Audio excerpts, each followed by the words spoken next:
20 വർഷം മുമ്പ് 2000 നവംബറിൽ ഇതേ സൗത്ത് ബ്ലോക്കിൽ, അതായത് പ്രധാനമന്ത്രിയും ഡിഫൻസ് മിനിസ്റ്ററും ഇരിക്കുന്ന ഓഫീസിൽ ഇന്ത്യൻ ഡിഫൻസിലെ സീനിയർ ഉദ്യോഗസ്ഥന്മാരിരിക്കുന്ന ഓഫീസിൽ ഞാൻ 10 or 15 പ്രാവശ്യം കയറിയിറങ്ങി എന്റെ സ്പൈ ക്യാമറയിൽ. അതായിരുന്നു എന്റെ ജേർണലിസം, അതായിരുന്നു ഓപ്പറേഷൻ വെസ്റ്റേൺ, അതായിരുന്നു തെഹൽക്ക ഓപ്പറേഷൻ. ഇത് സൗത്ത് ബ്ലോക്ക്, ഈ കാണുന്നത് നോർത്ത് ബ്ലോക്ക്, ഈ പുറകിൽ കാണുന്നത് രാഷ്ട്രപതി ഭവൻ. ഈ 2 ബ്ലോക്കിലും ഞാൻ ഏകദേശം 50ഓളം പ്രാവശ്യം സ്പൈ ക്യാമറയുമായിട്ട് കയറി ഇറങ്ങിയിട്ടുണ്ട്. അതായത് 2000 നവംബർ. ഇത് 3 കുശക് റോഡ്. 2000 നവംബറിന് BJP പ്രസിഡന്റായിരുന്ന ബംഗാരു ലക്ഷ്മണന് ഈ വീട്ടിലെത്തിയാണ് ഞാൻ 1 ലക്ഷം രൂപ കൈമാറി അത് റെക്കോർഡ് ചെയ്യുന്നത്. അതായിരുന്നു ഇന്ത്യ കണ്ട ജേർണലിസത്തിന്റെ ഒരു വഴിത്തിരിവ്, സ്റ്റിംഗ് ഓപ്പറേഷൻ.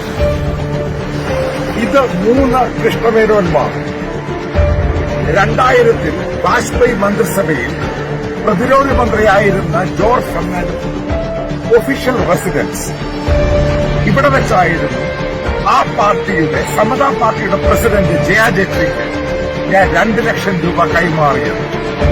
2001 മാർച്ചിൽ ഇന്ത്യയെ ഞെട്ടിച്ച ഓപ്പറേഷൻ വെസ്റ്റേൺ, അതായത് പ്രതിരോധ അഴിമതിയിലെ കുംഭകോണം, അതിന്റെ ആദ്യത്തെ സ്പൈ ക്യാമറ ഓപ്പറേഷൻ നടക്കുന്നത് ഈ ഇന്ത്യ ഗേറ്റിന്റെ താഴെയുള്ള ഈ സ്ഥലത്തിരുന്നു കൊണ്ട്.